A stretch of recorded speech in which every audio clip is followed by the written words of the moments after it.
Welcome to the Fallen Giants podcast, back with another video, and today we will be reviewing game week 2. Back to the deadly duo now. Yeah, unfortunately, the other two got other plans. Malison's only back tomorrow from the south of France. He'll be back. Yeah, he's been on holiday, to be So fair. he should be on the preview of the weekend coming up, fixtures coming up. And Ollie, what's the problem with Ollie? He went into London or something. Looking at this weather now, though, he's not going to be enjoying that. So, traveling back. Yeah, I'm happy. We needed this weather to kind of, resume some sort of normality in this fucking planet because it has been too much for the past month or so. Yeah. But even to record these podcasts, I've been fucking struggle. I remember, I think it was the last one. I was drenched in sweat. Yeah, I was absolutely drenched. Like, I want to be in comfortable conditions while I'm bloody filming this. Yeah. Also, I may as well just show the people that I've got a bit of prime. First little taste of it, not too bad. Unfortunately, it came from the Emirates. It wasn't a good place for it to come from, but yeah. So that's really, to be honest, I know we're going to do a review and a preview sort of every week of the Premier League, but it was a very eventful game week. No, it was mad. It was mad. I mean, obviously, there's a lot of obvious things that have come out of this game. There's one headline story, to be honest. There's a lot, but there's also one headline story. Yeah, I mean, everyone's fucking what's it called? Making as much money as they can off United right now in their crisis. So fucking hell, Jesus Christ. When we had full vent. Like, we saw that we sat back. Obviously, you had your sort of meltdowns and that, but then after the game, me and Ollie sat there and just saw the sort of media coverage after the game. It's been carrying on all week though. Yeah, the amount of people uploading and. I mean, we all watched it. Funny enough, me, Ollie, and Chaz watched it together. We just didn't record it. I mean, we'll get into the watch-alongs once we start doing it on Twitch and that. Yeah. But it was, I mean, we kind of regretted not recording it because it was an absolute. I mean, it was mental, to be honest. Yeah. Beyond imagination, that one. Like, I mean, I've seen it happen before to probably worse teams like Watford and other teams like that. But I mean, United they just never fail to amaze you. They never fail to do it. They always they always create a new rock bottom. Yeah, I think the thing for me was you may have seen other teams sort of do that, but obviously we're talking about the 4-0 loss to Brentford, and arguably at times could have been 5, 6, 7. I mean, the thing is, they took their foot off the pedal. Really, they took their foot off the gas. So, I mean, the second half was just, the second half was actually probably more painful than the first. I just wanted the game to be over with. I mean, that's get it right. We'll run people through it. We were 4-0 down in 34 minutes. I mean, it started to become like it wasn't real. Like I told you after the game, it felt like I was in an alternative reality because it's hard to wrap your head around. It is very hard to wrap your head around these kind of freak results. Like, it's not a freak result because we do get panned quite a lot this year, but United you think to yourself, it's a new manager. We didn't even get a bounce. We've got no new manager bounce. Yeah. We're like, bloody hell. Like, I mean, it's been a progressive thing for the last decade, and it's progressively got worse and worse and worse and worse. And I'm never going to rule out it getting worse now because it could still get worse. It could still get. I mean, I did say in our previews before the season, it'll get bad before it gets better. It's just they're not even giving me any. I mean, I told you, what did I say? All I wanted this season was 10 good performances out. Yeah, you weren't even worried. So that can still happen, but I mean, it's just you've got to live in the moment, and at the moment, it's just so hard to draw any positives, and you just think to yourself, you're Ten Hag, like he must be thinking, why did I take this? Obviously, it's and it's now just about persisting. I mean, we'll run through the game. I mean, it's just. The thing is, it's weird one. This one is so much to talk about, but yet nothing is shocking or new. That's the thing. So I'm not going to run through each player by player in there.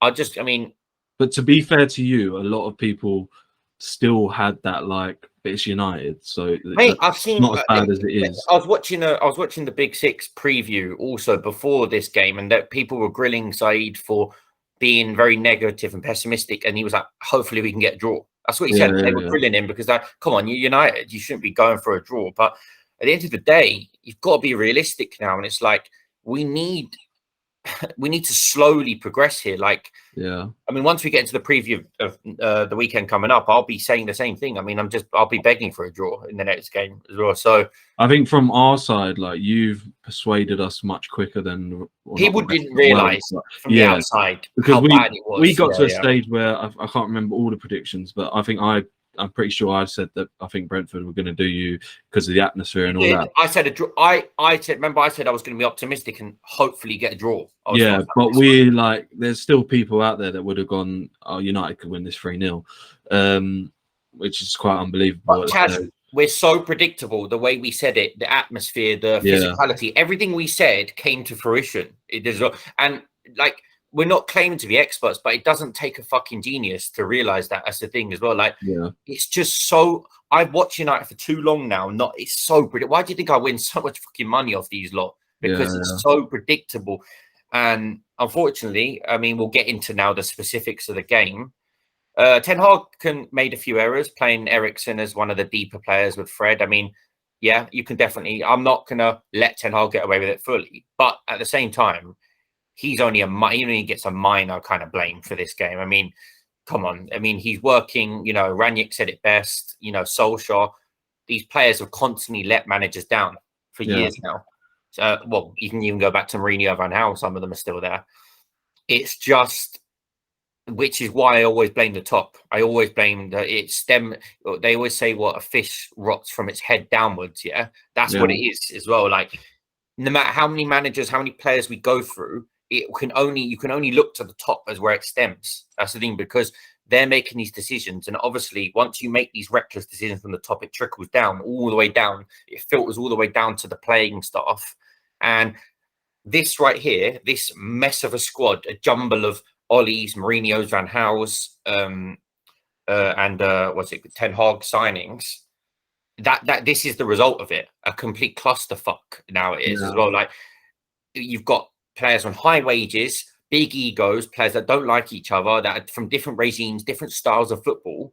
I've repeated this before, but we weren't doing podcasts back then. Like, I said this to you in private, that this is the result of it. Unfortunately, when you don't have a plan from the top, this is what's going to come, and this is why it's got to this point as we are now. I mean, like, we're one of the only clubs in the Premier League without an actual plan. It doesn't matter how much money you have or how much money you spend, you've got to have a plan, regardless. Like, and that's it. This is what we've come to, and I don't know what you think. It's just that's it. I mean, there's not much more for you to say in it, like, in terms of. Yeah, I mean, the thing that's worrying me, well, not worrying me, but I'm not a United fan, but I sort of sent a tweet out. Obviously, I sent it to you and said, like, people are starting to see, like, I'm seeing a lot more about people slagging off Rashford, Fernandes, and other players and that.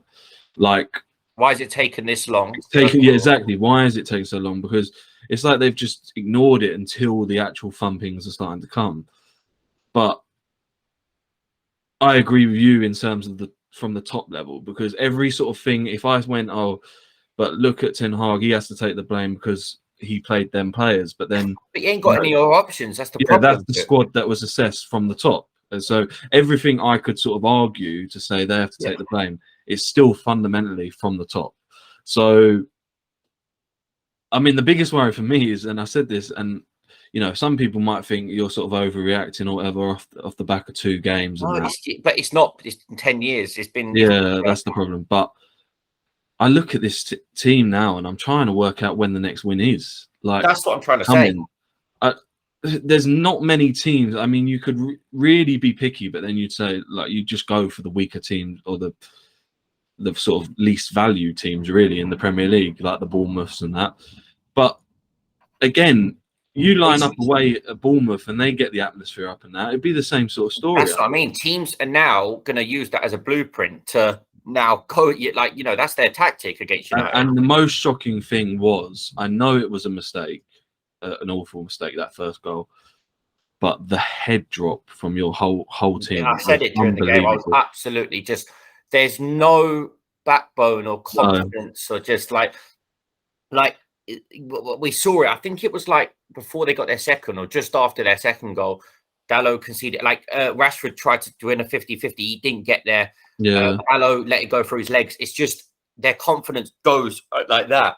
And it just, I said this about our team, Chaz. They crumble. Like as soon as one goal goes in, they can't deal with it. There's no players to lift it. Like it's a complete, I mean, it's just red lights. It's just rabbit in headlights for them as well. And it's just, it's so bad to see. Like as you said. So that's what I'm trying to work out. Like next, I know we're going to preview or whatever, and you've got Liverpool, but I don't know who you've actually got after that. But say whoever you're playing, right?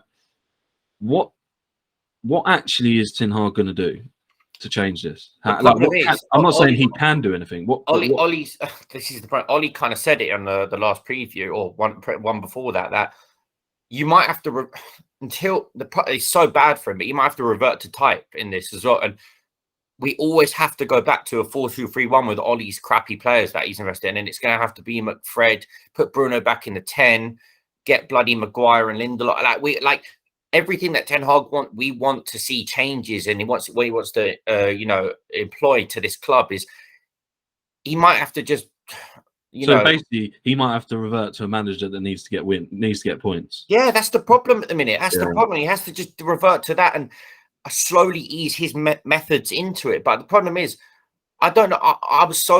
We lost 4-0. I said that. Remember the game before? I said he needs to stick with what he believes in, and he did stick. And that lineup for me was very I liked the lineup. To be fair, it sounds mental, but it's maybe the best we can offer. That you can make a few changes. Yeah, I was going to say that to you. The lineup on paper was, but the problem is the DM. And I know why he put Eriksen DM. I get the thinking behind him is because he's thinking he's the most technically gifted, so he can start the attacks from deep. Just the problem is we just don't have. There's not enough behind him, a security center like in our centre backs or just it as the team general to be confident enough to do that. That's the problem. Yeah, and I'm looking at it as well as like I get that theory of like, right, you rather than seeing some changes tactically, you might just need to get some results, right? Yeah. I don't know if you even have the squad to sort of change like that. I don't know how you're going to do McTominay. I mean, it's going to have to go back to McFred like we always fucking do all the time. That's the thing as well. Like we don't have any other options. We don't have an answer.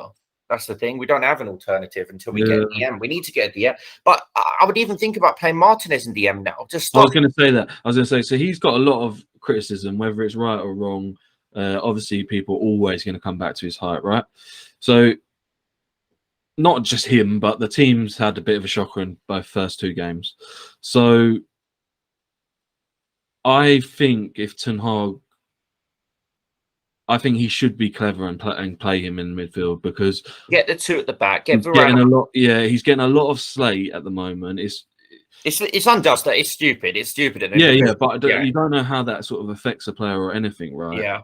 He's been thrown into the deep end. I think he's going to be. I think he's class. I think he will be class. It's just But then, what is his best attribute? It's got to be with the ball, yeah. The 100%. So, yeah, I think I mean, I don't know how the setup. The thing is, though, Chaz, get him in the DM because he's got a defensive mindset anyway. So that's the only player that has that. Even if that's not our answer for the future, just do it for the moment. Effectively have three centre backs there. We need to be safe first. That's just think safety before we think progressive football. And I know everything I love about Ten Hag is that he will try and play progressive. But we'll get into the game, just specifically. Like, I mean, De Gea is proving exactly what I've been saying. I mean, I'm so glad that we record. I'm so glad we record this footage now because I can go back and look at things that I can, say that at least I believed in from the very beginning. De Gea's been finished since the 2018 World Cup, So, and we all know he can't play with his feet, and he's proven again. And it's not just with his feet. The first goal was obviously a complete clanger, and De Gea's one of them again. But he's lacking confidence, and I just think to myself, what we should have got Ten Hag must know that De Gea can't play the way he wants him to play. Yeah. So we should have been looking at a fucking keeper from the start of the summer. Like, I get it. De Gea's the highest paid player at the club and all that stuff. But that's our issue. We're playing players based on salaries that they're on and reputation at the club. Why is De Gea? Why is Maguire? Why is Bruno and Rashford? Why are these players not getting dropped? Because of the salaries and the reputations they have within the fan base and just in football. We need to stop that. Like, we need to just play the players that are best fitted to their roles and positions. Forget about the name. Forget about their status in the game. Yeah. Let's just fucking go back. And I mean, the worrying thing though is people are still protecting him. There shouldn't be. It's just over. It's finished. You know, in that same weekend, Henderson go and save a penalty and had a good performance for Forest. Yeah. Just rubbed it in even more. And it's just like that situation's done. That's not amendable because he's cut ties with the club now. So see all these decisions. This is all Ollie's fault and people like that. All these relationships that we've broken. Even in Lingard could have been a decent player under Ten Hag. All these players' relationships that we've broken, like Pogba, like Lingard, like Henderson, this is all Ollie's fault and the club's fault beforehand. That is Ten Hag can't repair these now. These are beyond repair. These relationships, and now Ten Hag has got the biggest job in world football in his hand. That's not putting it lightly. Yeah, let's get things straight. He has to all the broken relationships, all the the low confidence that players are on, like the cliques in the dressing room. Ten Hag has to fucking try and fix all this. And Ranić said it best, and he was keeping it real that, there's a lot of fucking shit that he's got to, as they keep saying, you can't polish a turd, mate. And it's one of them that, it's a long process and we've got to back this guy. That's the main thing I'm trying to get to. Back the fucking manager. Back his idea. Well, okay. At the end of the day, even if there's people, I think most people do like him, but even if there's people that don't rate him, right? Changing the manager is not going to change. No, it doesn't. We've proven that now, Chaz, over the years. Fuck changing managers. The best we're going to get now. Stick by him. And the thing is, though, Chaz, give him everything he wants, because if it does fail, then at least he has no excuses after that. Yeah. Do you know what I mean? His excuse can easily be, I weren't back, just like Van Gaal weren't back. Van Gaal said it. Mourinho said it. They've all said the same thing, Chaz. The exact same thing they've all said is that they're not getting backed. Van Gaal wanted Van Gaal wanted Mane. It was probably his choice to get him, yeah? But the board decided, no, let's go with the glamour sign and get Di Maria instead. Yeah. Why don't we just go with what the managers want as their first choice, yeah? Yeah. We're linked with, we'll get into it on another transfer video. We're linked with Casemiro now. Does Ten Hag actually want him? We don't know this. These names are coming out of thin air, Chaz. They're coming out of thin air, these names. I don't know. I don't know how official at the start of the window. I don't know how official it is, but I was just browsing through Twitter and I see João Felix as well getting linked. No, but I would love that. I'd love it all day long, yeah. But what's real? What are we just? Where's our plan? Are we just throwing names out there? This is that's the thing. Even with that, and I know we all rate him. Looks a star anyway. Oh, I love him, man. I think he's class. Yeah. But like again, there's a lot. Just like I don't know what he costs. Say 100 million. Yeah. Mm. Well, he did cost 100 million to go there anyway. So yes, he may win you some games. Don't get me wrong. Yeah, he has talent to win games and that. But even him alone is not going to change the entire squad. So it'd just be another 100 million signing. But I want to get it out straight though that I would love him to come. Like that's one of the you've used an example of someone I'd love, and I think he'd suit our style and everything as well. Yeah, because you love that as a player, but this is the problem. Like, I don't think they're looking at the bigger picture at all. Like it's always just. I just want us to make clever little niche signings for God's sake. I can't really believe that Ten Hag said that we need to go get Casemiro. I don't believe that. I don't know. We'll get into that one on a transfer video. But sorry, more so going into the game, we saw De Gea have a clanger for the first Josh Da Silva goal. They have a better goalkeeper than you. So. Huh? Ray is a better goalkeeper than De Gea. I said actually, you lot would have, because I was chatting so much for the game. Two Spanish goalkeepers we came up against. Robert Sanchez first game, David Raya in the first. They're both fucking better than De Gea. I'd go and sign one of them now. One of them we sign right now. Both can play with their feet. Do you know what was a great moment that you said that? Do you remember when I think we were 3-0 down? We might have been 4-0 down at that point. I bet it was all a blur to me at that point, yeah? Yeah. But someone set Rashford away and he looked like he was through, but Raya came flying off his line, yeah? And just clattered Rashford and got the ball as well. That's what you call a modern day goalkeeper. He was quick. If that was De Gea, that player's Rashford would have been through on goal and had a complete chance. De Gea would have been rooted to his line. Yeah. And And also there was another great clip, and it was so good that I clocked this, is that we had the volume very low down or off during the game, but they pictured Mbeumo and Rashford, and I knew what they were trying to talk about, because during that incident is Mbeumo, they were 4-0 up second half. There was a moment where we could have counter-attacked, and Mbeumo went all the way back to track back and actually get the tackle in on whoever was on the ball. Rashford and Sancho, either on either side for us, both of them, no tracking back, no effort whatsoever.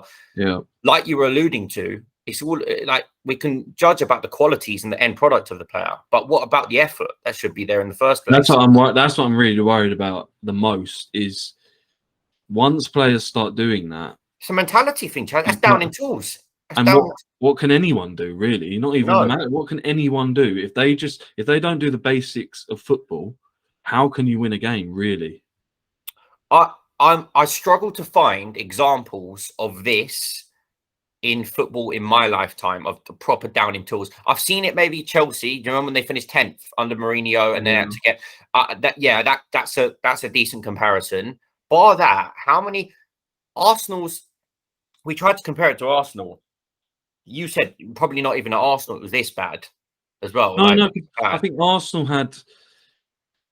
I think Arsenal, you could still see it was. I know that it gets laughed at, sort of the project, the process, sort of comment or whatever, but like you could still see the players certainly hadn't given up on him. I could see that. I know a lot of them are younger players, so they sort of younger players. It's easier to manage younger players than it is older. They're playing for their career almost every game. Like they're trying to excel, but I've never seen. Well, I don't think. I don't think I've seen a team of such high caliber just shot to pieces. To be honest, this is why it's so. We're bad. We are terrible, but we're not that bad to the way they're performing. That's the thing as well. Like they're performing at an extreme low at the minute as well. Like this is as low as they can possibly. I mean, these players, like I told you, Chaz, I just have never hated, like I've seen it on Twitter, I never hated my team so much. They really leave you with a bitter taste in your mouth, like I don't like looking at them on the screen. I don't like it. And they've really made me despise them, these players as well. So and then you've said it before, like you start matching up squads against every team that you come up against, and you're starting to see players that you take or would definitely start for you or whatever. This is so perfect for our transfer videos, because I can compare. Listen, all I said, is that the Premier League is getting closer and closer in quality. And this window, last window before, we're seeing it, closer and closer, Chaz. We're seeing Wolves sign Nunez. We're seeing, I'm telling you right now, people are not being aware of this enough. Like before you know it, we're a solidified mid-table team. Oh no, this is not even a joke. Like Leicester, Wolves, West Ham, like Newcastle, like these teams are creeping up on us, and we need to be so fucking, like I say, be careful. We're not being careful at all, but that's what I'm trying to say. I mean, these teams have got their heads screwed on a lot more than us. A lot of people on their team. But sorry, I keep going off on tangents. But I'm just saying, this is the biggest crisis United have ever been in. My lifetime, a lot of people's lifetimes as well. We're the biggest laughing stock joke in world football, hands down. There's not even close. Pound for pound, look at what we spent. We're made to be laughed at right now. Look at the money and the wages we spend, and the results we've got from that. We are the biggest laughing. Like that's why when these broadcasters are putting these graphics off of the squad wages, the squad value against, because they know, and we all know, we should not be performing like that. We should be battering these teams. If we had it all right, we should be pamming these teams like City and Liverpool normally do. And it's just, I mean, it's one of the biggest fall from graces in sporting history. Sporting, I'm not talking about football. Fuck this. We can talk about Tiger Woods when he had his big fall from grace. There's a few others, I can't think off the top of my head in football even. You can look at AC Milan maybe, how they fell off. This is it, Chaz, for me. This is a real low in football history for one club in particular. Why do you think there's so much coverage on United recently? Why do you think all the clips that come onto YouTube, come onto Twitter, like wherever you're at, whatever platform you're at, Twitter or Instagram, it's all about United? Why do you think on the back of newspapers, even the front of newspapers, United losing is getting more coverage than City winning or Arsenal winning, whoever it is as well? Because we all know during our lifetime, United were that club. They were the big club and they were the bosses of the league. And they were, they were the club everyone, were kind of looking at, idolizing to be. Yeah. And now, unfortunately, we're in the headlines for the wrong reasons. And as I heard someone say it best, especially in terms of to attracting players, I think we've lost our pull to attract players. And I think this is the window that's kind of signified that the most. We had a good 10-year span of which we could still live off that Fergie pull. United can still be great again. Yeah. It's been a decade now. I think I'm basically copying this of someone else that I heard say this. Varane, Sancho, and Ronaldo were the last of that kind of window that we can have. I think we've lost the pool. We're not that club anymore. Yeah, I do agree, because how many players are rejecting us as well on that, for example? Look at the De Jong saga that's been going on for ages. That's what I mean. And I see. Tell me or not, Chaz, if we were in our pomp, like when we were under Fergie, or even just after Fergie, it was Van Gaal in charge, we would have got De Jong wrapped up by now. That's the thing as well. Yeah, there was most players out there. If you got linked, I would be like, oh, you can get them. The likes of Casemiro, João Felix, and that now. I mean, why would they join? Yeah, exactly. That's the question. If they do join, we all know it's for money. That's the thing. Yeah. That's the only. So at the end of the day, they're joining for the wrong reasons. We shouldn't. So now, just to finish, you probably have to pay even more, like way more than what it was 10 years ago. We've got to humble ourselves as a club and start all over again. Yeah, start all over again. That's try and be like. There's no shame in me saying let's try and model ourselves off like a Brighton, for example, as well. Yeah. We've got more money than them. We're a bigger club than them. Why don't we operate like them? Maybe take their, their recruiters, their directors of football, and that. Take them, like Southampton even do to a lower scale. Let's do that and be clever about ourselves. Let's try and be. Liverpool done it. Liverpool done it. Look where they're at now, and they're operating at a high level. Liverpool didn't make glamour signs, did they? They went scouted in Europe. Made the right signs for the right profile player for the manager, like Klopp. Yeah. And it took time. Don't get me wrong. Of course, it took time. Like every does that. Even Arsenal's is still taking time right now. You're doing it. You're very comparable to like an early Liverpool day. Why don't we? That's what I wanted. I told you this summer. I wanted us to start all over again, and that's just humble ourselves and make clever signings, and let's get a philosophy going. Let's get a direction going. But so far, unfortunately, how long we got left of the window? I mean, it closes in just over 2 weeks, for God's sake. Yeah. Now, and every player that comes out is not one of these. Like every player we sign from now is not going to be our first choice at the start of the window. They're not going to join for the right reasons. So now as I said to you, what did I say to you last time? We write seasons off. Now we've written the season off. There's nothing we can do to save this season now. Like as in, sort of the way I want the progression to go. The season's done. It's fucking finished already. It's finito. The season's done because I don't care who we sign now. We've not backed the manager, and the manager's now going to be working with players he doesn't really want. Yeah, because we're talking about there must be a little bit of hesitation as well to sign even more, because there'll just be more players on big money in that dressing room. Like and the board are now going to think let's not rush it now and sign players. So it's now going to get a bit of a worry that they're going to think to themselves, should we really back him or not? Yeah, or should he? You know what the board's idea is? This is the ideal thing the board want at United. They want a manager to come in and change around the current crop of players we have. They want someone to get the best out of Rashford, to get the best out of McTominay, to get the best out of Maguire. They're so stubborn because of what they've spent, and they're so prideful in what they've done that they don't want to cut their losses on an 85 million Maguire or an academy prodigy like Rashford. They can't accept reality. United board cannot accept reality and what they've done. They can't accept that they completely fucking ruined this club from top to bottom, and their egos are getting in the way. If you understand what I'm saying, their ego, and now they're like, "Oh, go on, Eric. Why don't you try and transform the?" Like, at the end of the day, he's not a miracle worker. These players have their limitations. So, I would not personally blame him for walking. I know he won't walk because he'll probably have too much ego to walk as well. He'll want to try and change this around. Yeah, I don't think he will either. But there's an argument to say maybe he should save his career. Exactly, because this guy is very highly rated in the footballing world, man. He's done a fantastic job. I know Ajax is, they can say, a Farmers League tax and all that, yeah. But listen, he got them playing a good brand of football. He got them to Champions League semis, nearly a final, which they could have got to. Like, I was all for this appointment, and I'll never change that. At the end of the day, if he gets sacked, I'll never say he was the wrong guy. He was just the fucking, unfortunately, it's just the wrong time to be anywhere near this football club right now. Yeah, well, and that's it. I mean, I'm not even going to get into the players. Why get into the players, Chaz? Because we've spoken about the players enough now as well. And we know who the culprits are. Pretty much nearly everyone. We know the main ones. Fundamentally, it's the top that is just fucks everything. And now it's you're living through a nightmare that I don't know if it's. I don't know. I think we'll be sitting here most weeks and saying the same sort of thing. But you can't tell me I didn't say this in our predictions at the start of the season. I said I was not ready for this season. I said, and we weren't ready. The club ain't ready. The fans ain't ready. No one's ready. And I'm just going to leave it here on United for the foreseeable future.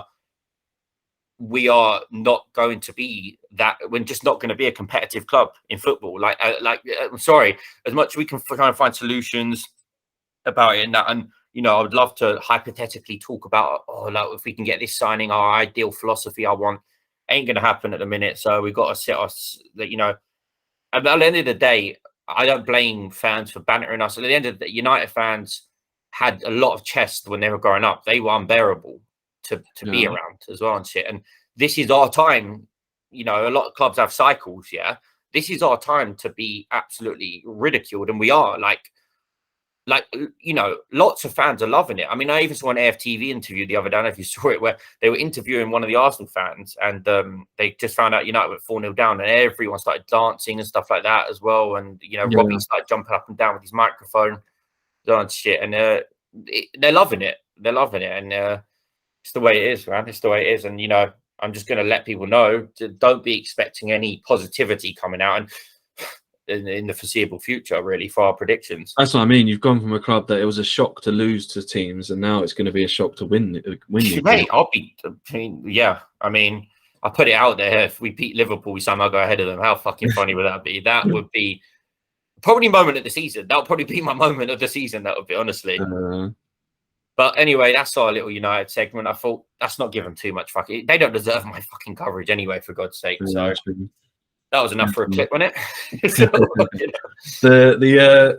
The probably we're going to change it slightly and do the most sort of just most relevant, relevant games. So we actually titled it in the preview for game week 2, Tuchel versus Conte. Battle of the Bridge, they call it now. Yeah, I mean, we got that spot on, didn't we? Really? What a game! I mean, do you know what's funny? I told you after the United game, I said, I'm not watching any more football for the weekend because it gets me so demotivated. Yeah, but and then that game just... I was like, fuck, I have to try. I'm going to give this a go. And then just from the get-go, it's just so good as well. That's the thing. So I'm glad I didn't miss that game. So it ended, for anyone that is living under a rock, it ended 2-2 at the Bridge. Desmond. Yeah. And in the end, both managers getting sent off. Man, absolute chaos was erupted in that. By the way, just to talk about it, I love it though. I do. I think it's bringing back proper Barclays Premier League moments. This is this is what you want. This is, remember Wenger versus Mourinho, Fergie versus Wenger. We had Mourinho. It shows how much passion, how much they care as well. But these are two elite coaches with two good teams. I think this is such an even playing ground between them. I just think Chelsea and Spurs. I mean, you're looking at it now. I mean, it's always been a rivalry, but it's becoming more and more and more a rivalry. We can remember the Battle of the Bridge in 2016 when, you know, Spurs could have won the league and Chelsea beat them during their down season. No, it was fantastic. It was a gripping game from the very start to finish as well. Literally to the finish. They scored right at the death, Spurs, to equalise. One thing I'll say off the back of my sort of predictions, I actually was quite confident about Tottenham. I was confident. Well, I wasn't confident. I think I went 1-0 Chelsea. But I will sort of hold my hands up and say I was very impressed with Chelsea. Chelsea were good. Chelsea should have won. Chelsea should have won that game. Chelsea should have won that game, yeah. Exactly, much better what they wanted. I know they started, you know, weren't great. I know they got the win, but weren't great against Everton, and people were sort of still worried about them. But yeah, I don't know what well, I'm assuming Tuchel got stuck into him all week and got a reaction. When I look at Chelsea, I think it's simply down to personnel as to why they're not on City and Liverpool's level, because they're very close. Chelsea are very, very, very. I know in hindsight it's funny because Ollie for some reason predicted them to have a shock. I don't think they'll have a shocker of a season. Like no. We said Chelsea was erratic and chaotic, so we don't know what kind of season they would have. But if you look at the 4 times they played Liverpool last year, 2 draws in the league and 2 penalty shootouts, just shows you 11 versus 11 against Liverpool. They're not far off. Tuchel's not far off Klopp. They're not far off. Is it the quality in attack? I think that's why I'm saying personnel is the only thing stopping Tuchel. I think Tuchel's an elite coach. I think he's doing as much as he can possibly do. I think with this team, tell me or not, like he's doing as much as he can do. Really, like they haven't got what they need. But the worrying thing is, if they do spend what we think they're going to spend, they're going to be good. They're going to be good. I look at it and think they've got experience and they've got very good back 4, 5, whatever you want to call, however you play it. Really, they've got very good personnel.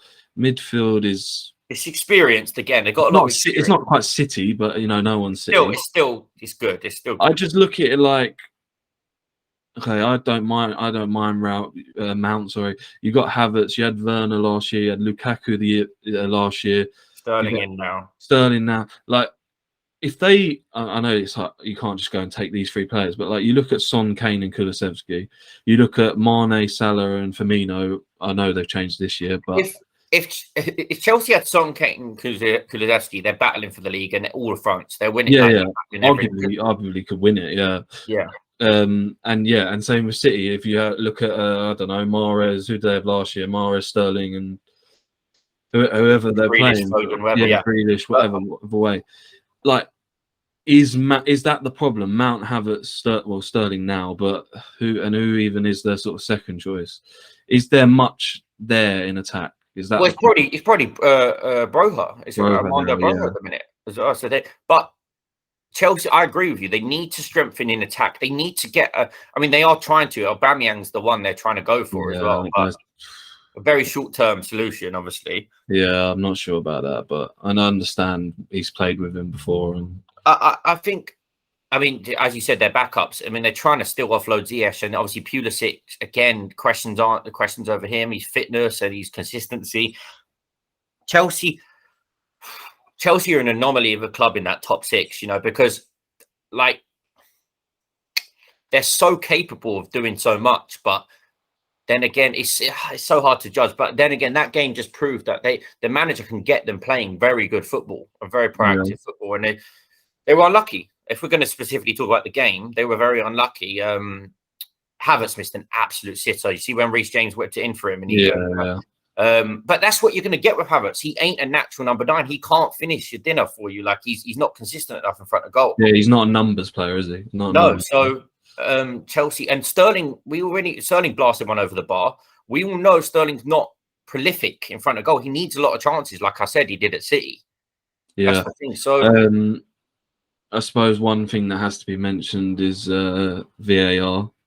I don't know. We're not going to mention the managers fighting for or what? Which way around you want to go about it? That can be the last part of it.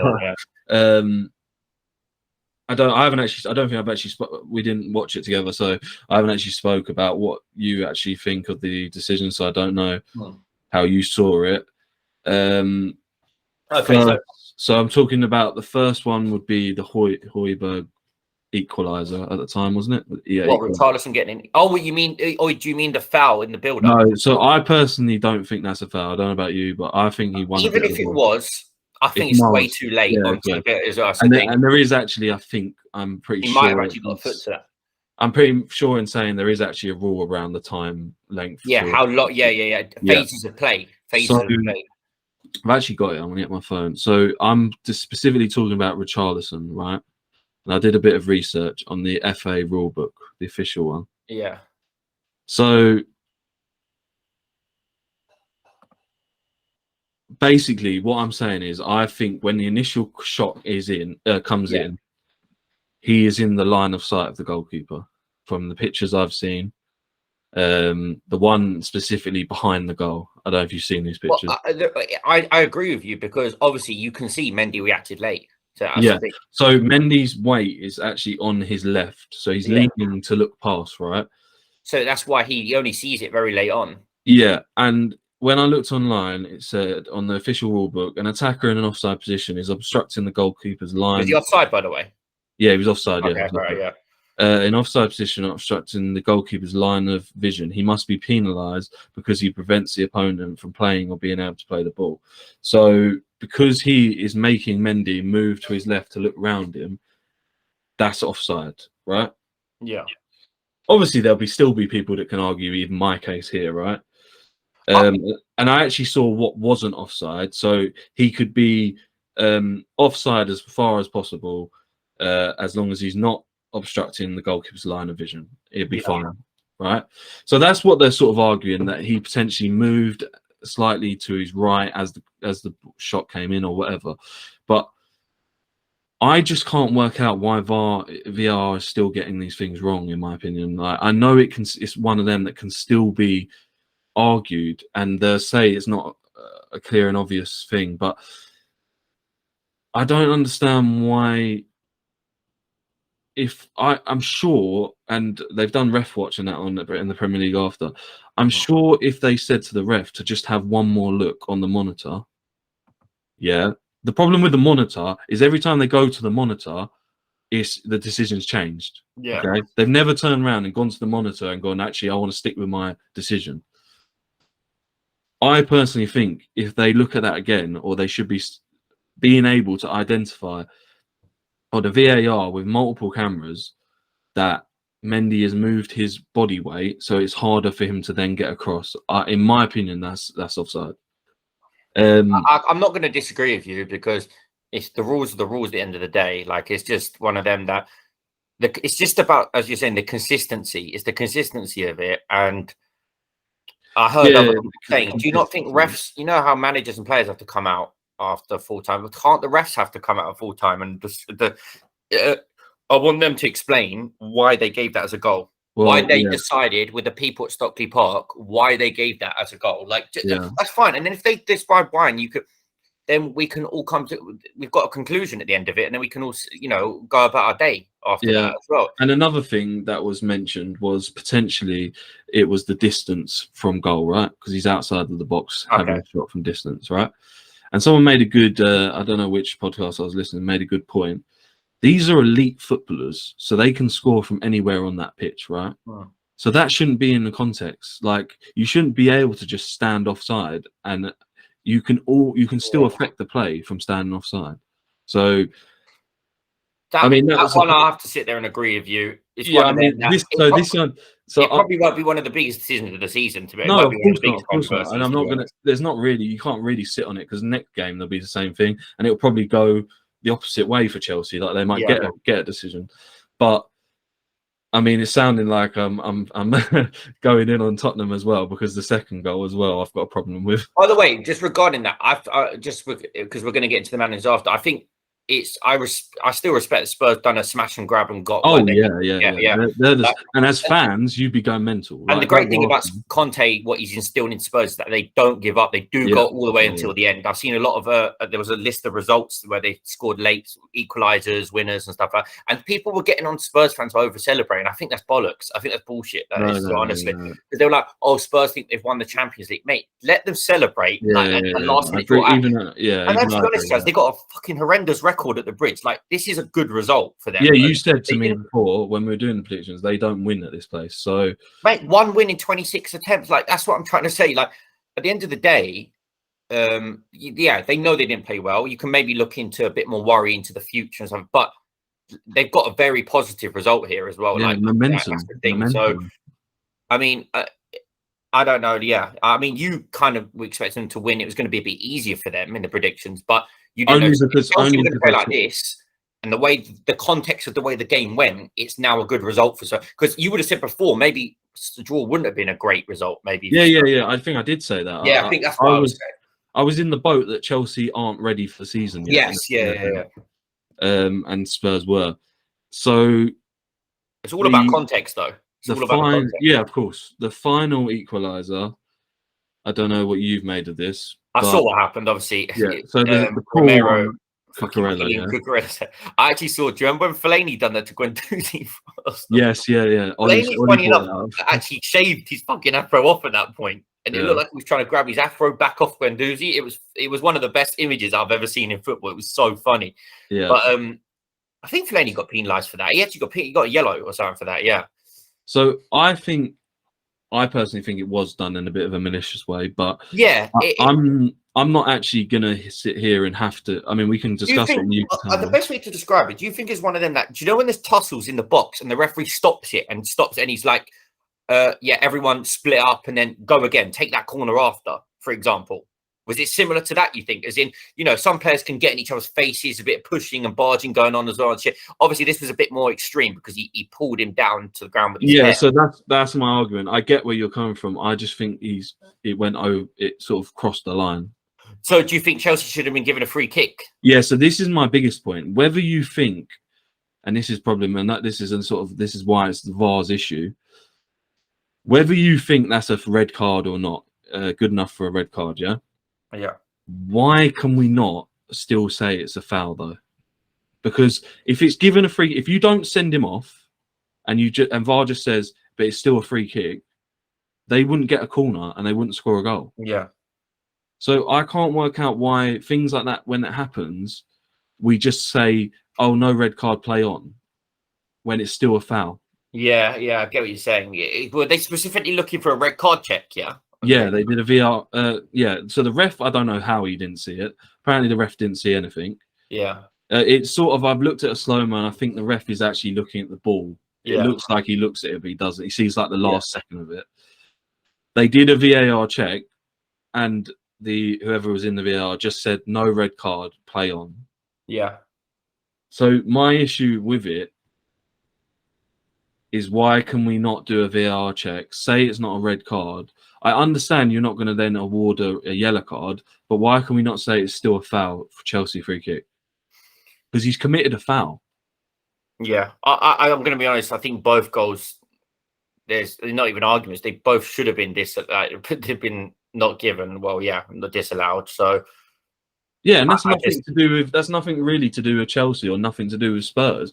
And like, Spurs fans might get a bit upset for saying that, but I just think we've had a couple incidents here where VAR should have got one right at least. I think, in my opinion. I mean, it's going to be the ongoing discussion for years to come. I mean, since it's ever been introduced anyway. Yeah, I mean, we may even end up doing a pod just on VAR, because I was for it and now it's starting to really... It's only because, Chaz, they're using it wrong. That's what it is. They're just not using it right. They're still making... Consistency, the decision making is just not there, and it's just it's not what they're not using it for what it was made for. It's good. I like that. The concept is amazing. The concept is progressive. But and the concept's used in multiple different sports. So it's perfect. Rugby, all sorts, tennis. Yeah, you got it all as well. But football just has a way of just constantly making headlines for the wrong it's just a complete clusterfuck of a sport, and it's just hard. They'll get it. I think they will get it right at one. It's going to be controversial to say. I think they will get it right one day. I think there will be clearer plans, clearer rules set that we can go. We know we'll be more sure as fans of the decisions in years to come. We're still unsure. We're still in the balance. Do we celebrate? Do we not celebrate? Do we know that's a foul really? What are the rules? We have to start looking at all that stuff. I think we'll get, hopefully, fingers crossed, we'll get more clarity in the future. I was desperate to talk about the manager kind of conference. That leads us to the 98th minute. Not on the pitch. No, not even that though. I'm going all the way back from the. Oh right, yeah. So eventually got red carded. Obviously, when Spurs equalised for their first goal, Conte, I don't know what he was doing. He just got straight up into. I don't know. I think Tuchel was upset still about how it wasn't a foul. That's why. Yeah, I think Conte, at the time they were going mental over the Havertz for the free. Yeah, so then Conte didn't really go up to him for that, but. It was kind of a mix-up of the two, and then it turned into like a big dispute between the two. And Conte was like right in his face and that as well.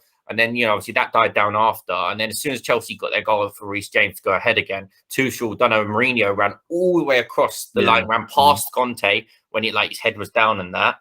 And Conte actually said on Instagram after, if his head was up, he would have tripped him up if he saw him running past him like that as well. I was really that from Tuchel I really liked. And and Conte, like that's what Conte would do. Yeah, Simeone does it, Klopp does it, all sorts, So that happened. So Tuchel obviously retaliated, and then right at the end, I mean, I loved it. I watched it live at the time.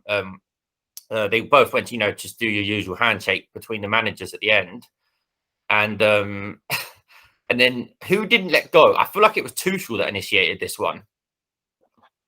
When they didn't let go of each other's hands. Yeah, I think it was Tuchel that held on. Tuchel held on, but that's why Conte reacted in such a ballistic way as well, and he went crazy. And then obviously the big kerfuffle happened, and everyone was going. Even Conte, who used to manage Aspilicueta, was like going at each other. They were going at each other. Them two. There was no chill. Conte had no allegiance. It's like Conte had never managed Chelsea in his life before. The way he was acting as well, like, just shows you he has no loyalties to that club whatsoever. Like, he's fully focused on the task, like the job at hand now. And I think if you're both set of fans, you'd love that. You both got a bit of passion from each manager. I mean, think about this now. We're going to be so excited for the reverse fixture coming up later on in the season. Yeah.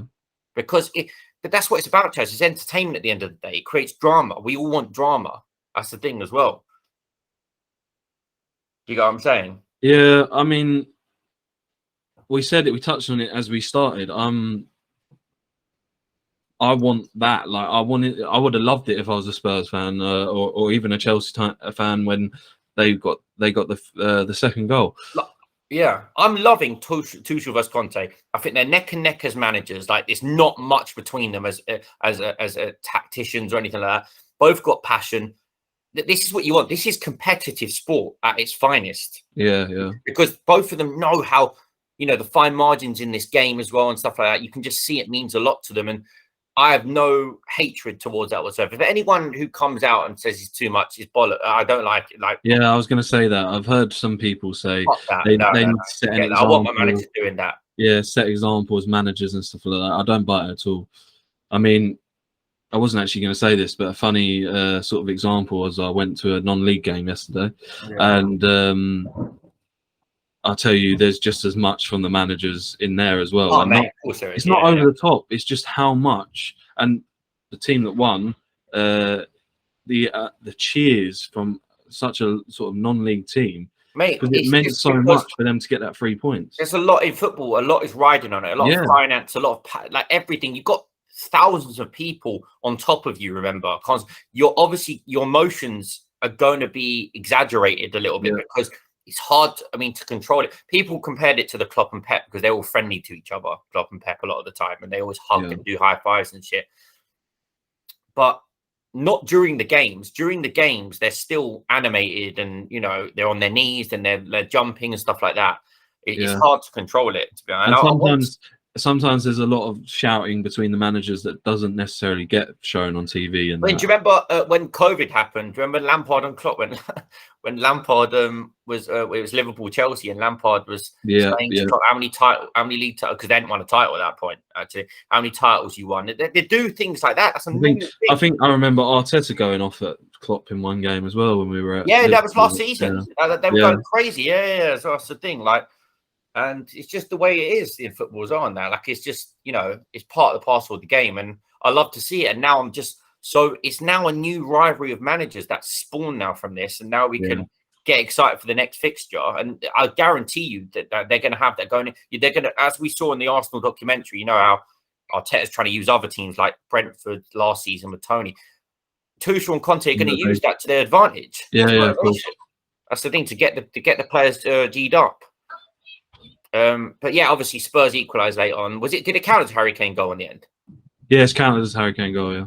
All right, cool. Well, massive from him, coming up clutch. I think it was horrendous, by the way. I think it was horrendous defending from Chelsea, that corner. Yeah, it was. Mate, there was 3 Spurs players ready to tap that. Like, all of them were like, I don't know what happened, but Lucas, Richarlison and Kane, because I thought Richarlison scored first of all, because it took a while to see who scored, and then obviously Kane was celebrating. But just shows Spurs, never say die. And these two teams that we just seen, they're going to be very, very level pegging this season. I think they're going to be right next to each other, including maybe an Arsenal as well. So and that's a quick point just to go off what you said about the managers is they're both getting they're both getting sort of the best from the players they've got. Like they're really excelling their teams. So 100%. These are elite coaches. These are elite coaches, and I'm glad that we have them both in the Prem. Obviously, in hindsight, you'd love of a Conte to have taken over United, see how they'd be right now.